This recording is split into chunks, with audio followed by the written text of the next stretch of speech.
Hello, everybody. We'll be looking at Edge Magazine issue number 9 now. Now, in the summer of 1994, still the future of interactive entertainment. And what's on the cover today? Do you recognize it? Apparently, it's the logo to what's called Teos, which was the which was a company made after Tao, and this is a British company who wanted to make a new operating system, and Edge was very enthusiastic about it. They reveal how this new system can change the face of video gaming. Trust me, it did not. Let's take a quick look at a little part here. And hold on a sec, let me get the camera right. Yeah. Tao Systems have developed their own high-speed ray tracing system, shown above rendering their logo. This will eventually be used to speed up Autodesk's 3D Studio, a copy of which can be won on page 60. What are they talking about? Don't worry, we'll find out on the inside. So, this time they're talking about obsolescence. Let's take a look at the back. So, you have to keep buying new systems, especially back then. Nowadays, you can use a PlayStation 3 for 8 years, and a PlayStation 4 seems to be doing quite well after 3 years. But, yeah. Taos is apparently there to help against obsolescence. And there's more to it. It's about how Taos will be able to merge different systems together. Now, I don't understand all the technical parts of this TAOS operating system, but there's quite a lot of writing about it here. Whoop. Let's continue on with the magazine. Yes, Yu Suzuki, that's AM2, an interview with him. There's a article about global domination, the big companies taking over, and the usual news, previews and reviews. Oh, let's watch out. I don't want to rip my magazine. So, the Saturn shows its true colors, apparently. There's not much new information here, except they have the console actually in the flesh, it seems. The Western versions would be black. And, yeah, better version of Virtual Fighter there. But nothing interesting. Now, the PlayStation 1, still called the PSX, gets some demo time. And here's a game called Legend, but it doesn't look like the Legend that was ultimately released. So I couldn't find this game. It does look rather pretty. We have a funny game here called The Horde. Not based on the Warcraft The Horde, but a horde that's approaching a farm. And apparently the game starts with a full little movie, which Edge puts into pictures. So, here's the Teos again. And it's a very technical article.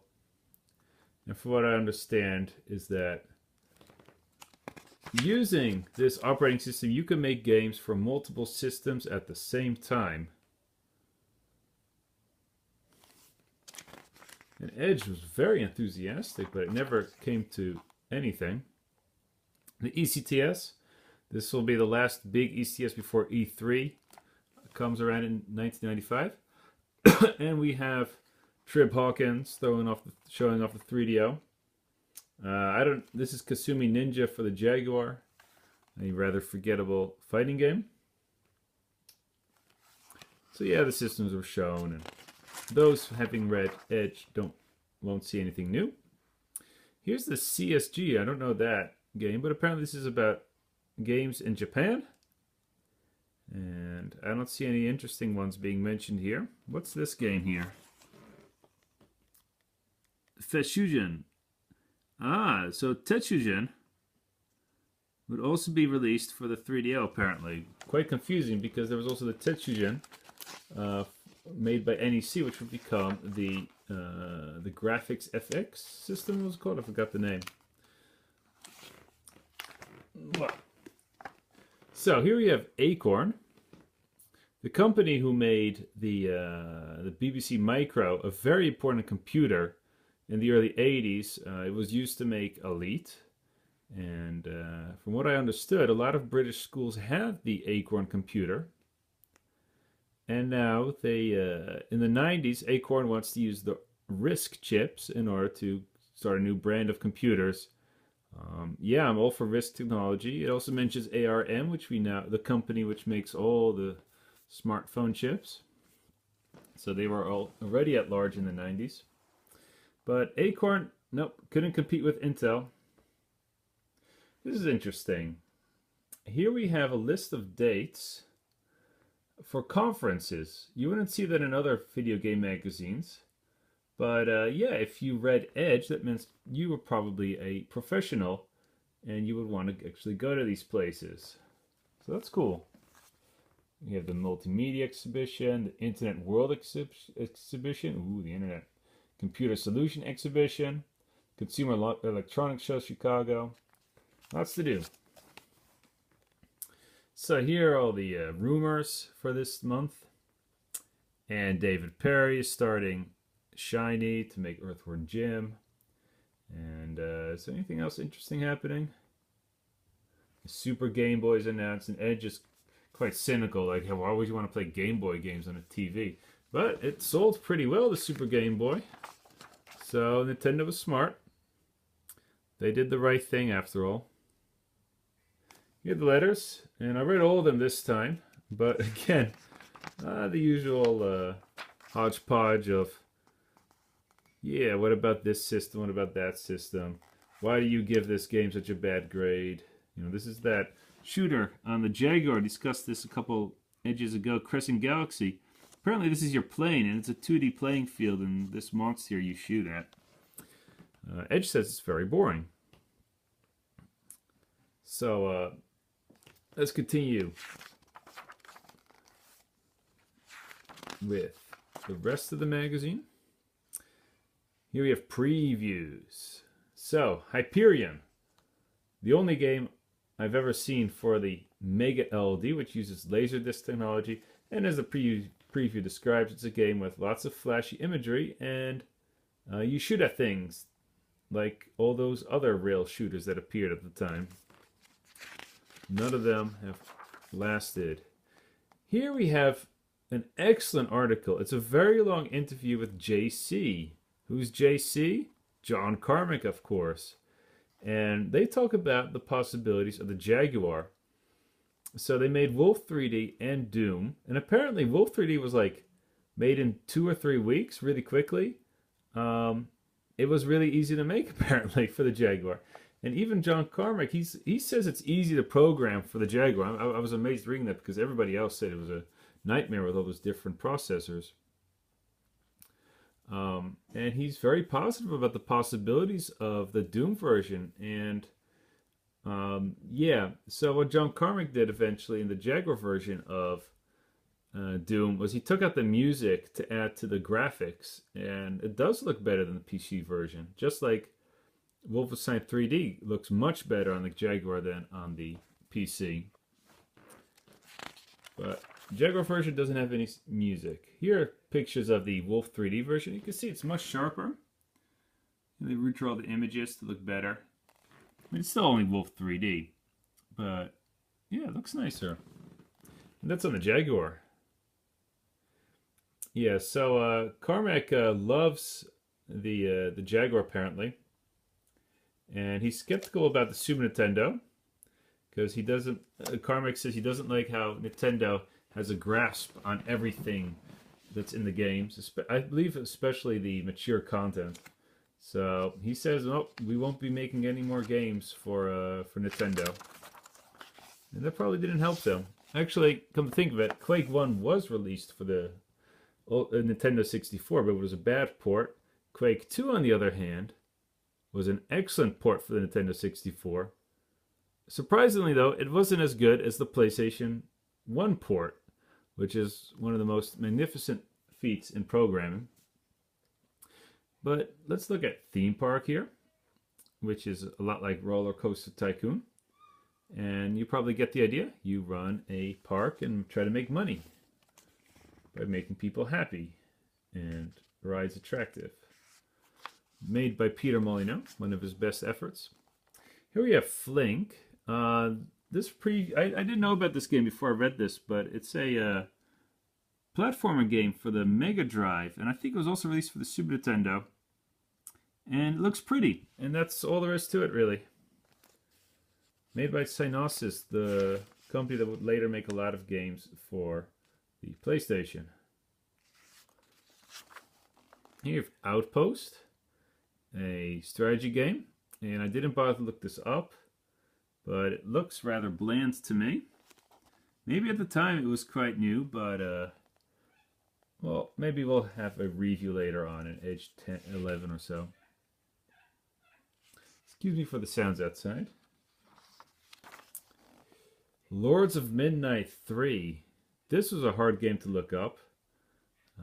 I could find some videos, and the reason why I bothered was because I found out it was made by the same person who made Midwinter, which is a very interesting game. It's like a horror game. We'll get back to that another time. But Lords of Midnight 1 and 2, apparently, they were pretty big games on the ZX Sinclair. And here's part 3 appearing 8 years later. And it's a role-playing game that's very realistic. There's lots to walk around, lots to do. But it doesn't seem to be a lot of fun. So, but I had a hard time finding out about this game. Looks pretty though. It's full 3D. You can walk around. SimCity 2000. Getting a commercial. So, Yu Suzuki, the man behind all those fantastic racing games, like Virtual Racing. I didn't know he worked on Virtual Fighter. Of course it's AM2. I'm gonna think about that. This is the concept version of Virtual Racing for the Mega Drive. The questions here are very bland. They're all about technological things, so he just keeps giving numbers. Here you can just read all the things you need to know. Daytona USA looking fantastic in 1994. Here are all the games. I didn't know that Space Harrier was actually released a year before Outrun. I would have think the other way around. It's Afterburner. And there's G-Lock. Check out that game. Way before its time. Looks fantastic. But Virtual Racing was released only 2 years later. And that's full 3D. So, wow. Virtual Fighters. And then Daytona. After that, things went downhill. I mean, Sega Rally was also good. But Daytona USA 2, nah. Sega Rally 2 was okay. Virtual Fighter 3, I don't know if... AMT2 did work on Virtual Fighter 4, which is very good. And 5 is more or less the same. So there's some talk about virtual reality, which they never got into. And about the arcades, how they're doing. And at the time, they were doing pretty well. Thanks to NBA Jam, Street Fighter, Daytona. So arcades had a bit of a renaissance in the early 90s. And then the PlayStation came out, and that was the end of that. Okay, one more minute to go. We have a article about huge companies, notice Atari, and they're all vying for world domination. It's a kind of a funny article because it's not really clear what they're asking. It's mostly tidbits about how companies are growing and competing and how much money they have, and a lot of focus on Matsushita, a company I only know because of 3DO, because I think they tried to make the M2, which was a huge flop. But apparently at the time they were huge, very big. Same with Philips. Okay, so two more ads, and next time we'll... Oh, yeah, so here's a competition to win 3D Studio. And next time we'll talk about the reviews. So, see you then.